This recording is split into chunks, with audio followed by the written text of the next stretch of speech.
Tutorial 2 Assembler Studio, kita nak tengok tools and features bagi Assembler Studio Editor. Jadi ni adalah paparan utama bila kita login masuk. Dan seperti yang telah saya maklumkan sebelum ni, paparan utama ada 4 templates yang dah disediakan lah. Jadi untuk tutorial kali ni saya nak terangkan tentang tools and features yang ada dalam Assembler Studio Editor. Okay, basically dia punya features, tools and features adalah sama untuk semua templates ni. Cuma kaedah untuk kita buat projek tu je yang berlainan lah. Okay. Jadi hari ni kita nak tengok tools and features tu. Okay.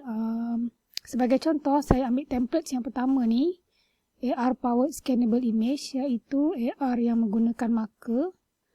Okay, bila kita masuk, kita klik, kita akan masuk terus ke dalam Studio Editor. Okay, sebelum tu dia akan paparkan tutorial dululah. Kita nak tengok tutorial boleh. Kalau kita tak nak, kita terus exit. Okay, so ini dia punya paparan Studio Editor. Okay, Assembler Studio Editor. Okay, kalau kita pergi balik kepada homepage tadi. Okay, kita cuba tengok yang kedua pula. Templates yang kedua ni.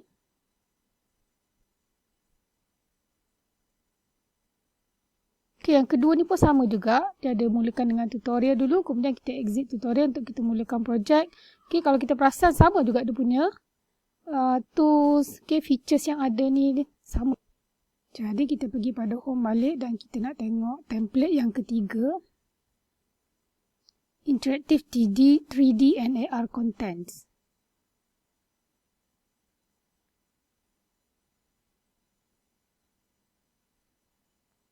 Kita exit tutorial dan kita dapat paparan yang sama. Tools and features. Akhir sekali, kita pergi kepada home. Kita nak tengok templates yang keempat. Embedded 3D projects in websites.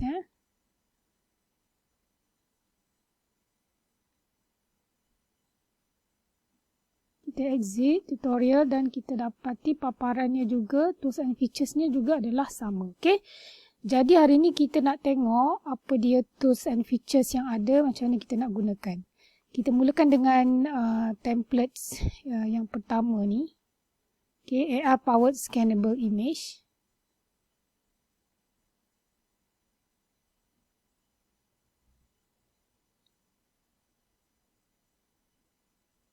Kita exit tutorial, kemudian kita akan dapat paparan macam ni ya.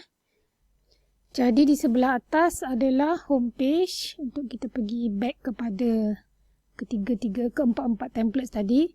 Kemudian ada button preview. Preview kat sini untuk kita preview kita punya projek. Okay, kemudian button publish untuk kita publish kita punya projek. Okay, kemudian dekat sini ada 3D, image, text, video dan audio lah. Okay, ni elemen-elemen multimedia yang kita boleh masukkan ke dalam projek kita. Okay, so jadi tools dan features yang ada ni mudah untuk digunakan. Okay, kita cuba yang pertama kalau kita nak masukkan objek 3D dalam projek kita. Okay, jadi kat sini dia ada kategori lah, special, pro, free dan juga own. Okay, dan juga kita boleh import juga 3D.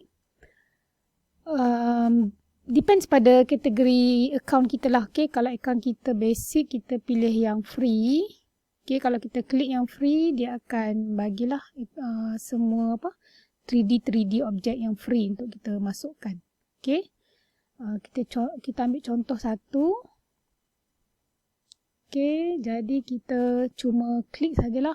Okay, kita klik saja, kita pilih, kemudian objek 3D yang kita pilih tu akan ada dekat grid lines ni. Okay, dekat paparan utama ni. Okay, ataupun dekat main stage lah kita panggil. Okay, jadi bila kita dah masukkan objek 3D, dia akan keluar features-features yang sebelah kanan ni lah. Okay, untuk kita manipulate kita punya objek 3D tu. Okay, yang pertama ni move. Kalau kita klik move ni, kita boleh move lah objek tadi kan. Kita tadi objek cat kan. Okay, kita boleh move. Okay, sama ada kiri, kanan. Okay, atas, bawah. Ataupun yang kalau nak ke depan yang biru ni yang biru kecil ni. Kalau kita klik dia, dia boleh ke depan. Okay, kita kena besarkan dulu objek lah sebelum kita nak guna ni. Okay, kita boleh, kita scale dulu. Okay, saya scale dulu supaya mudah bagi objek ni besar sikit. Okay. Jadi yang ni kita boleh scale. Kemudian tadi kita move lah. Okay, kita boleh move. Kiri, kanan, atas. Ataupun yang biru ni tadi kalau kita nak bagi dia ke depan. Okay. Lepas tu kita boleh tengok lah. Okay, kalau macam ni dia dah ke bawah daripada kita punya grid. Jadi kita kena naik balik atas. Okay. Kita kena susun, kita kena bagi dia punya kedudukan tu betul-betul atas grid lah. Okay. Okay. Jadi, kita juga tengok dekat sini, dia ada juga features rotate. Okay. Kalau kita klik rotate, kita boleh rotate lah cat ni. Okay. Objek 3D ni.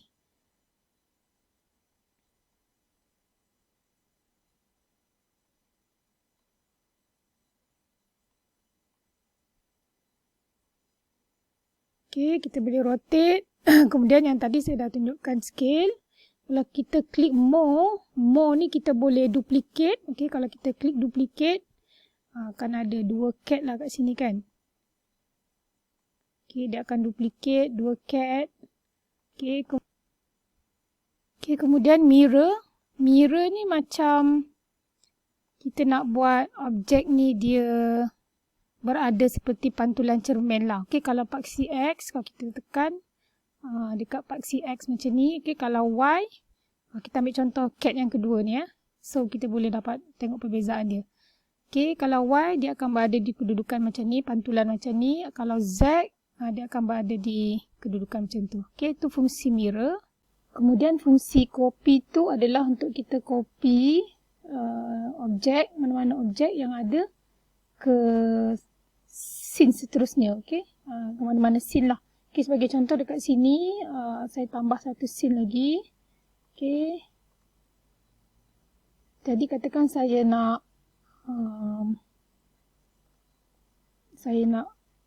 cat ni copy kepada scene yang ketiga. Okay, jadi dia dah copy dekat ni scene yang kedua, ni scene yang ketiga. Dan kemudian kita boleh delete lah. Okay. Okay, itu saja features ataupun tools untuk yang biasa kita nak gunakan lah. Okay. Jadi, kita dah try masukkan 3D objek. Kita nak cuba masukkan image pula. Jadi, ni paparan utama kalau kita klik image tadi. Kita boleh import image. Iaitu image yang kita download daripada mana-mana sumber lah. Okay. Ataupun kita boleh pilih. Kita boleh pilih image yang telah dikategorikan. Okay, sebagai contoh animal, okay, kategori animal, image kategori fruits. Okay, kategori Ramadan, deep sea dan sebagainya lah, ada banyak ni. Okay, tapi image ni dia dalam bentuk 2D lah, okay, bukan 3D. Okay, sebagai contoh, saya ambil dekat sini. Weather, okay. Jadi weather dia ada banyak lagi kat sini. Ada cloudy night, okay. Ada heavy rain dan sebagainya. Jadi saya pilih satu, sunny misalnya. Okay, jadi kita boleh gunalah tools yang kita dah belajar tadi untuk kita besarkan, untuk kita move dan sebagainya lah, okay. So, itu adalah kategori image. Kemudian, kita juga boleh masukkan teks. Kita klik teks dekat sini. Kemudian, kita masukkan teks. Contoh kat sini. Saya nak masukkan teks. Black cat. Okay. Kemudian, kita boleh pilih color. Color teks tu lah. Okay, katakan saya pilih color merah. Kemudian, kita apply dan kita place. So, kita boleh adjust dia punya kedudukan. Teks. Okay, contohnya kat sini kan. Okey, pada features text ni juga, kalau perasan kat sini ada annotation. Okey, annotation ni maksudnya apa? Maksudnya macam description lah terhadap sesuatu objek ataupun materials apa sahaja yang kita masukkan dalam ni. Bila kita klik, dia akan keluar macam apa, satu penerangan lah, ringkas kan. Okey, sebagai contoh, saya buat satu annotation kat sini. This is a black cat. Okay, this is a black cat. Okay, boleh pilih color tulisan, kemudian kita place. Okay, dia tulis kat sini, tap on a specific area on the object. Okay, kita nak buat dekat sini, dekat cat ni. Jadi bila kita buat annotation tu, dia akan ada features lah kat sebelah kanan ni. Okay, kita boleh namakan annotation name. Okay, kemudian yang tadi tu dia punya penerangan tu. Kemudian color kat sini. Kalau color dekat sini dia punya apa, cat ni dah warna black, mungkin saya tukar lah. Okay, saya tukar warna kuning misalnya, apply. Okay, jadi cuba kita preview kalau kita nak tengok annotation tu macam mana. Okay, kita preview. Okay, kemudian inilah yang dikatakan annotation tadi. Bila kita klik, dia ada tulis this is a black cat. Okay, kita mungkin boleh dekat sini dan sebagainya lah. Okay, itu yang dimasukkan dengan annotation tadi. Okay, jadi kita nak tengok fungsi seterusnya adalah video. Okay, video ni maksudnya kita boleh masukkan video lah. Okay, video yang kita record, kita boleh masukkan dalam ni. Okay, kalau kita dah ada pernah upload video, dia akan senaraikan kat bawah ni. Kalau kita nak masukkan video baru, kita klik browse dia lah. Okay, browse video file.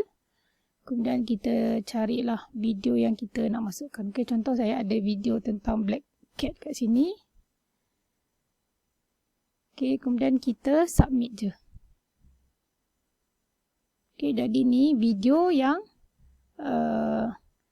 kita masukkan tadi. Jadi kita boleh adjust lah kedudukan dia dan sebagainya. Okay, ikut pada kesesuaian kita punya projek nantilah. Okay, ini sebagai contoh sajalah. Seterusnya kita boleh masukkan audio. Okay, audio kat sini dia adalah new features lah. New features yang disediakan. Okay, tapi kelemahan dia adalah kita tak boleh nak masukkan audio file sendiri kalau akaun kita ni adalah free account. Okay, kita kena register dengan basic yang berbayar, medium ataupun premium, baru kita boleh upload. Okay, apa yang kita boleh buat, kita cuma boleh pilih audio-audio yang dah ada kat sini lah. Okay, sebagai contoh, saya ambil satu ni nature ni contohnya, kemudian kita use. Okay, kemudian dekat sini kita boleh try play bunyi tu. Okay, kemudian kita boleh buat looping kalau kita nak looping, ataupun kita nak sekali play je. Okay, looping dia akan ulang kan. Kemudian kita place. Okay, bila kita play, bila kita preview,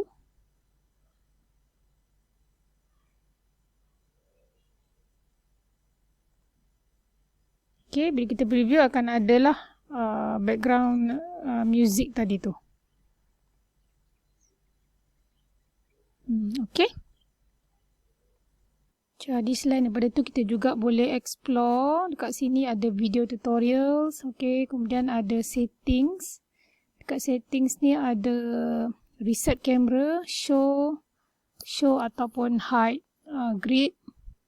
Okay, kemudian ada keyboard shortcuts. Okay, tu bahagian settings, kita boleh explore. Kemudian dekat bahagian sini, kita boleh tambah slide ataupun scene kita. Okay, kita boleh tambah lagi yang kedua. Okay, scene ni yang scene pertama tadi, kita boleh tambah lagi scene kedua dan seterusnya lah. Okay, ni scene ketiga. Jadi itu sahaja tutorial tools and features. Kita jumpa tutorial seterusnya. Sekian, terima kasih.